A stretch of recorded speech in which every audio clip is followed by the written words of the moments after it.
पूरा वृक्ष सूख जाता है और फिर उस वृक्ष को वो लोग काटते हैं। खड़े हरे वृक्ष को काटने की प्रथा नहीं उस देश में।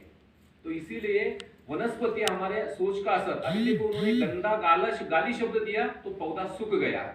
उसी जगह ऐसे भी एक्सपेरिमेंट आज भी हो रहे हैं। कैलिफोर्निया में एक इंस्टीट्यूट है क्ल्यू बैक्स्टर नाम से, वहां पे केवल और केवल इसी बात को सिखाया जाता है कि हमारे नकारात्मक और सकारात्मक सोच का असर कैसे वनस्पतियों पर होता है। केसोग्राफी नाम का एक मशीन है उनके पास, क्ल्यू बैक्स्टर नाम का एक व्यक्ति है, उन्होंने अपने नाम से इंस्टीट्यूट स्थापित किया है और वहां पे उन्होंने कई सारे एक्सपेरिमेंट किए हैं कि आप पौधों के सामने जाके ही खड़ा हो जाओगे तो पौधा लाइट डिटेक्टर के ऊपर जो गैल्वानोमीटर होता है उस पर एक आलेख दिखाई देता है और वो आलेख में समझ में आता है कि आपके अंदर सकारात्मक एनर्जी है या नकारात्मक एनर्जी है। अगर वो पौधा जोर जोर से आवाज करने लगा, टिक टिक टिक आवाज करने लगा, तो समझना है कि आपके अंदर बैड एनर्जी है, अशुद्ध एनर्जी है, डिस्क्वालिफाइड एनर्जी है।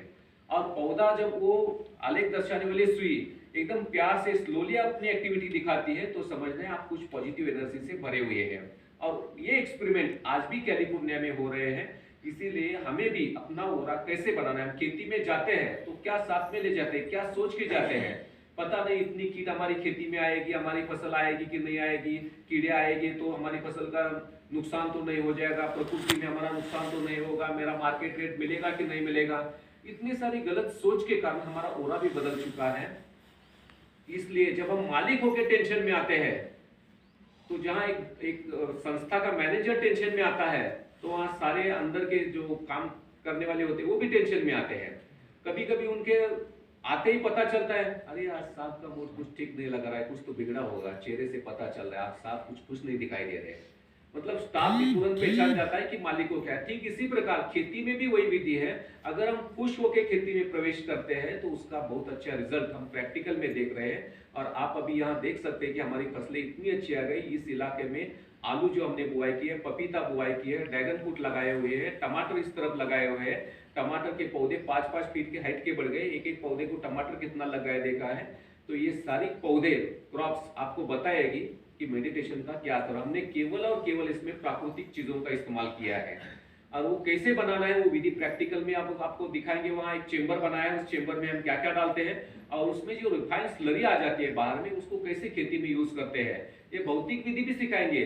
परंतु केवल आप भौतिक विधि करोगे तो भी भावना के बिना असर नहीं। डॉक्टर वही दवाई 2 पेशेंट को जब देता है, एक को प्यार से देता है और एक को गुस्से में आके देता है, तो जिसको प्यार से दवाई देता है उसको रिजल्ट तुरंत मिलता है। ठीक इसी प्रकार से भी हमें प्रकृति के साथ बातें करनी है कि आपको क्या जरूरत है, मैं आपको क्या दे सकता हूँ, हमारे आपसे आप हमसे क्या आश रखते हो, हम उसको कैसे पूरी कर सकते हैं। मन की बातें करके देखो, आपको अंदर से टच हो जाएगा कि मुझे इस पौधों के लिए क्या करना है। और इसके लिए साइंस का एक ही चिंतन करना है। बस सर जगदीश चंद्र बोस जी ने इस बात को स्पष्ट कहा है कि हमारे शरीर की रचना और वनस्पतियों की रचना में कोई भी फर्क नहीं है।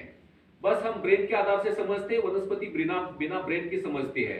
हम स्नायु के आधार से हलचल करते हैं, वनस्पति बिना स्नायु हलचल करती है।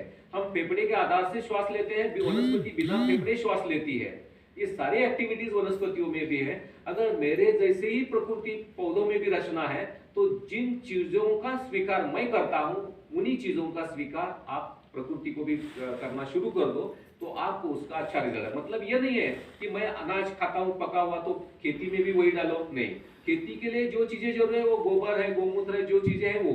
पर ऐसा कोई समय आता है उस टाइम बाह्य प्रकृति के बदलाव के कारण खेती में कुछ गलत इफेक्ट दिखाई देते हैं, तो उस समय हम अपने लिए जो करते हैं वही करना है।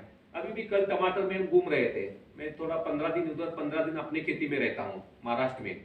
आते मैंने देखा टमाटर कुछ मतलब उसके पत्ते जो है उसमें कमजोरी दिखाई दे रही थी, क्योंकि एक एक पौधे को करीब 150 टमाटर लग गए हैं। और एक पौधा जब अपने 150 बच्चों को पालना करता है तो उनको कितना एनर्जी देना जरूरी है। वो एनर्जी जब नहीं मिलती है तो पौधों को टेंशन आ जाता है कि अब इसकी पूर्ति कैसे करें। और जब टेंशन आ जाता है तो क्या होता है, पौधों को उस टाइम 3 प्रकार की सेवाएं करनी होती है। मैं थोड़ा आपको मिक्स करके सारा नॉलेज दे रहा हूं क्योंकि ये प्रैक्टिकल चीज है। खेती कोई ऐसे हाथ में पेन लेके पेन पे माइक लेके सिखाने की बात नहीं है, ये नहीं चलेगी। परंतु इसलिए आपको बताओ, जैसे अभी एक पौधा होता है ना, जिससे उसकी रूट सारे जमीन में होती है, और जमीन में होने के बाद वो पौधा ऊपर आता है ऐसे, ठीक है। अभी ये टमाटर का पौधा समझ लो, उसमें इतने सारे टमाटर लगे हैं, तो उस टमाटर के पौधे की जिम्मेवारी ये होती है कि जमीन से अंदर पानी के साथ जो भी न्यूट्रिएंट्स है उस न्यूट्रिएंट्स को अपटेक करना होता है। वो जब पत्ते में आते हैं तो यहाँ पे उसका अन्न में परिवर्तन करके उसको फिर से टमाटर में पहुंचाने की सेवा होती है। ऐसे समय पर अगर जमीन से न्यूट्रिएंट्स नहीं मिलते हैं तो पत्तों के पौधे को टेंशन आ जाता है। टेंशन मतलब क्या है, यहाँ पत्तों के अंदर जो सेल्स होते हैं ना, पेशियां होती है, वो तनाव में आके मर जाती है। अब जहां मरती है, कोई भी चीज डैमेज होती है तो वहां फंगस आ जाता है। और वो फंगस कहीं पे भी देखो आप, रास्ते पे कोई कीड़ा मकोड़ा भी मर के भी पड़ता है तो उसको खाने के लिए, खत्म करने के लिए दूसरा कीड़ा वहां नेचुरली आ जाता है। उसको खत्म करने की जिम्मेवारी हमारी नहीं होती, वो नेचुरली प्रकृति उसका विल्लेवाट लगाती है। ठीक इसी प्रकार यहाँ पे भी जब सेल्स के अंदर जो ये होते हैं,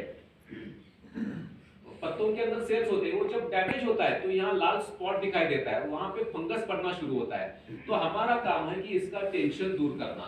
अब टेंशन क्यों बढ़ा है, क्योंकि उसको जमीन से न्यूट्रिएंट्स नहीं मिल रहे हैं। तो दो प्रकार से हम उस प्लांट का टेंशन कम कर सकते हैं। एक तो मेडिटेशन से हम शांति के वाइब्रेशन दे सकते हैं। दूसरा दूध जो है, दूध, गुड़ और गोमूत्र हमने स्प्रे किया, तो जब दूध किया तो दूध में सारे न्यूट्रिएंट्स होते हैं, अवेलेबल फॉर्म में होते हैं, गुड़ में भी होते हैं, और गोमूत्र फंगस को कंट्रोल करता है। इसलिए तीनों का मिक्सचर करके हम जब स्प्रे करते हैं तो तुरंत 2-3 दिन में उसका असर पौधों के ऊपर दिखाई देता है।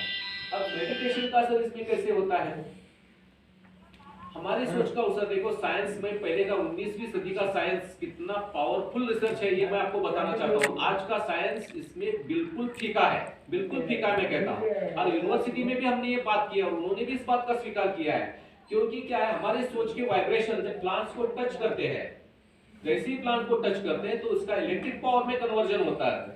अगर वो वाइब्रेशन सकारात्मक होते हैं तो यहाँ के सेल्स एक्टिव हो जाते हैं, कार्यक्षम हो जाते हैं, और वो जमीन से न्यूट्रिएंट्स अपटेक करना, प्लांट्स तक पहुंचाना, अपनी ह्यूमिडिटी पावर को बढ़ाना, ये सारी एनर्जी उसको ब्रह्मांड की द्वारा मिलती है। और ब्रह्मांड का रचयिता एक परमात्मा है।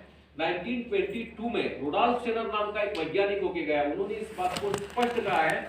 अगर आपको 1922 में, जिस समय इंडिया में ऑर्गेनिक का नाम भी पता नहीं था, केवल ऑर्गेनिक होता था, उस समय केमिकल का भी नाम नहीं था, उस समय उन्होंने इस बात को कहा है कि अगर आपको ऑर्गेनिक फार्मिंग में सफलता प्राप्त करनी है तो ब्रह्मांड की शक्ति का इस्तेमाल होना जरूरी है। ऐसे उन्होंने अपनी किताब में स्पष्ट लिख के रखा हुआ है। और ब्रह्मांड की शक्ति को इस्तेमाल करने का सही तरीका जो है वो है भावना। और वो भावना बढ़ाने के लिए, आज भावना हमारी खत्म हो गई। 1922 में हमारे इंडिया के जितने भी किसान थे उनके अंदर भावना थी। धरती माँ के प्रति प्यार था, जीव जंतुओं के प्रति प्यार था, सबके प्रति प्यार था।